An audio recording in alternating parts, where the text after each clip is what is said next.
در خاطر داشته باشیم که رهبران گروه‌های تروریستی و اکستریمیستی که فرزندان ما و شما را به صفهای خود جلب می‌نمایند، عذاب تولد کردن و به وایه رسانیدن فرزندان ما را نکشیدند، زحمت بیدارخوابی را ندیدند و با آنها نان و آب ندادند.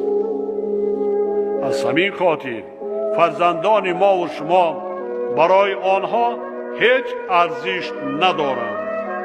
در یک لحظه آنها را به تروریست خودکش تبدیل داده هدفهای ناپاک خود را عملی می‌سازند.